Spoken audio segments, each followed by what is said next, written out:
هذا السؤال سؤال ممتاز جدا. يعني أنت يعني ضربت لب الحقيقة، يعني الحقيقة التي تعيشها مصر الآن. نعم. مقصود إن احنا نعيش في هذه الدوامة وأن نختلف بعضنا بعض. اللي بيحصل في مصر ده، أنا كنت بتكلم مع سيادة اللواء يعني منذ قليل إنه علاجه ليس أمنيا فقط، ليس أمنيا فقط. المفروض إن احنا بنشوف ايه السبب، ايه العلة اللي خلتنا في مصر بنختلف الأخ مع أخيه، الأخ مع أخيه والجار مع جاره، وإن البلد منقسمة هذا الانقسام الشديد. أنا عايز أوجه كلمة، يعني بعض الكلمات في عجالة، لأن أعتقد إن وقت البرنامج أقصر من ذي قبل. عايز أوجه كلمة للأفراد الإخوان المسلمون والجماعات الإسلامية في مصر. نحن في مصر دولة يعني من أكبر الدول الإسلامية وأهمها على الإطلاق.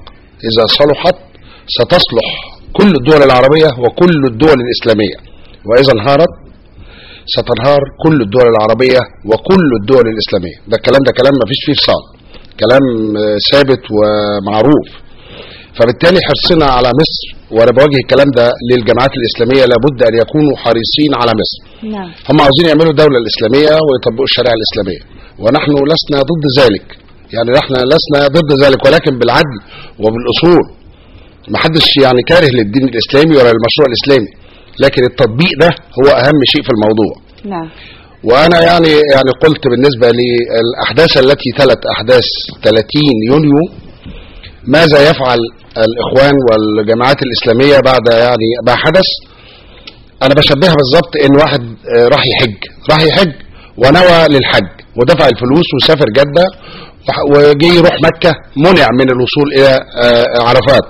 مظبوط الكلام ولا لسه؟ منعت لأن فقدت جواز سفري أو غير ذلك. فمعنى ذلك هل الحج ده مقبول ولا مش مقبول؟ نفس الكلام، الحج ده مقبول. أنا طالع أعمل دولة إسلامية وأطبق الشريعة الإسلامية، ولكن حيلة بيني وبين ذلك أموت الناس علشان أطبق الشريعة الإسلامية، ولا أحقن الدماء واطلب من الله انه يعني يغفر لي يعني سلبياتي. نعم. انا غلطت، دي سياسه، واحنا عملنا سياسه وغلطت في السياسه، مش عاوزين نلخبط بقى الامور في بعضها. انا غلطت في السياسه والناس طلعت مش رافضه السياسه. تمام. ما اقولش بقى انهم كارهين وانهم مش عاوزين لا لا لا، كل شيء يتحط فيه نصابه.